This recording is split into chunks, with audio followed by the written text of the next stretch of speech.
This is the Leopard 1, a Tier 10 German tech tree medium tank. A vehicle that is one of the trickiest to understand its playstyle due to the fact that you need to have just about every skill to master the tank. You need map awareness, situational awareness, and as well to know what opponents you need to be fighting and when. This is a vehicle that features one of the best guns in Tier 10. It's got crazy high DPM and some of the best accuracy available. It's also got really good mobility and even fine gun depression. The only thing that is bad on the Leopard 1 is the armor. This features some of the worst armor in Tier 10. The sides are very easily pennable by high explosive ammunition. The lower plate can be penned by 150mm rounds, and because of that, it's a tank that a lot of players think, wow, the gun's great, the mobility's great, everything's great on this tank, I'm going to play it aggressive, and then they get absolutely swarmed by everything the tank doesn't have going for it, which is that armor. It doesn't matter how good your gun is, it doesn't matter how good your mobility is,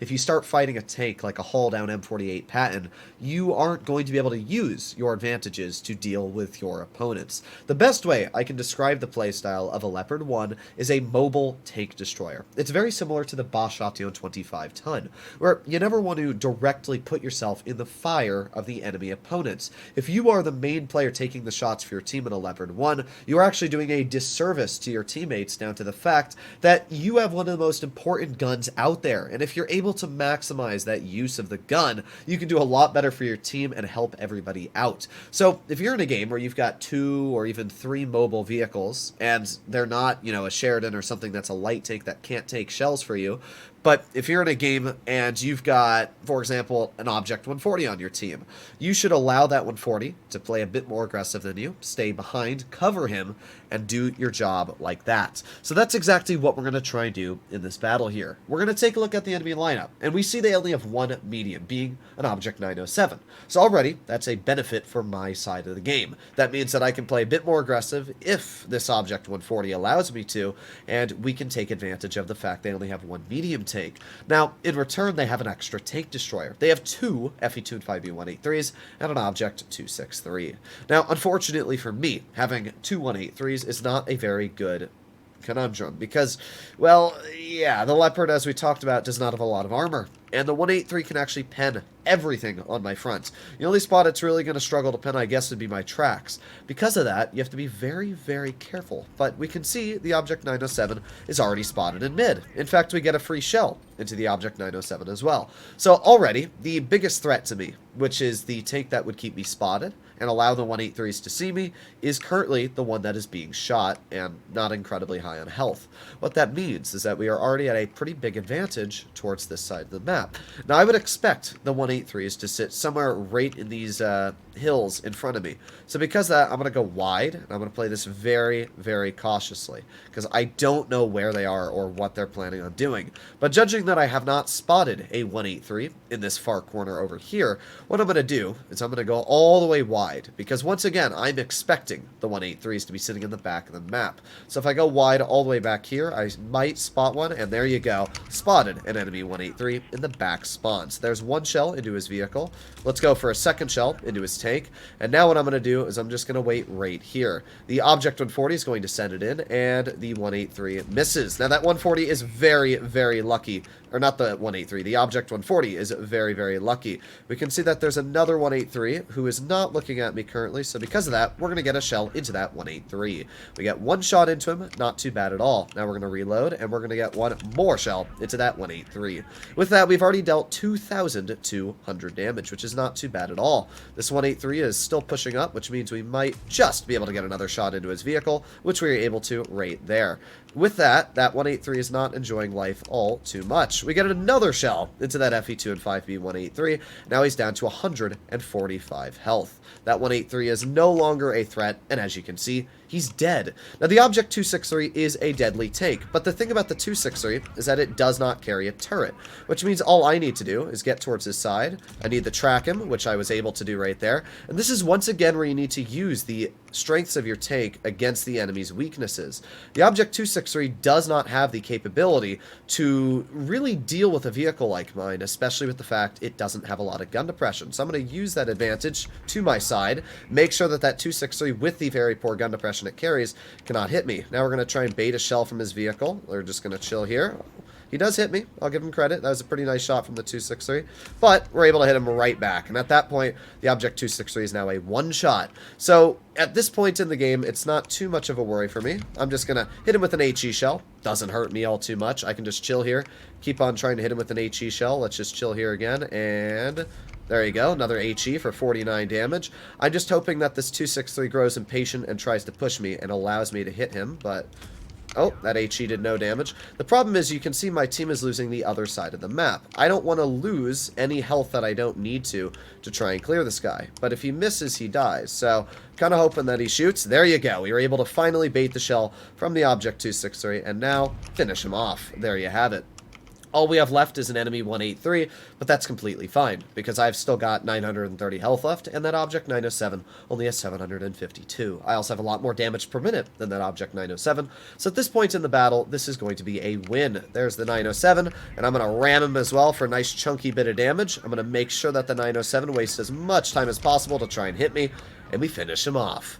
This is a perfect example of how the Leopard 1 can be used to great strengths. We were able to deal over 5,000 damage this battle, 5,473. We didn't block any damage because it's a Leopard. You don't block damage in this vehicle. But what you do is you take advantage of the opponent's weaknesses and you use your mobility and DPM to fully take apart. So we saw the 183s, and I knew the 183s were going to be where they were because they weren't spotted in the front line, obviously, so they had to have been sitting in the back of the map. I'm not going to YOLO in a take like the Leopard 1 when I know that is an absolutely terrible disaster.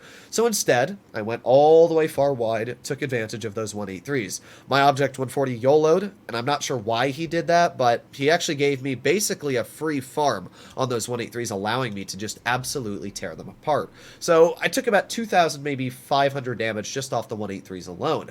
Then that 263 decided to start rushing me, but even though the 263 may have incredible DPM and more alpha than me, and even very good mobility, the problem is that I was sitting on hilly terrain, and the 263 cannot deal with hills. It only has 4 degrees of gun depression, so I was able to not only get a couple free shells into his vehicle because of the way I was working the ridgeline, but if he ever decided to drive over the ridge to try and shoot me, I could just track him, and then once again try to get to his side and use that hilly terrain to my advantage. The Leopard is a tank that succeeds when you use patience, because this is not the kind of tank, as I said earlier, that you just want to go full balls to the walls and expect it to go well. This is a tank that you need to take a close look at what's going on in the battle and how you want to make your impact in the game. So this battle here, we've got a Boss Shotgun 25-10 up against us, an M60, and a Sheridan. All very strong tanks. The Sheridan alone is probably my biggest threat when it comes to mobility, because not only can it outspot me, but it can keep up with me, and it can outtrade me easily. Now, to be fair, I'm also a very big threat to the Sheridan, because I can easily snap shells right into his vehicle, but it's still a very nasty tank that I don't like to fight. So, for now, me and the T-92E1 are just waiting to see what the enemy are going to do.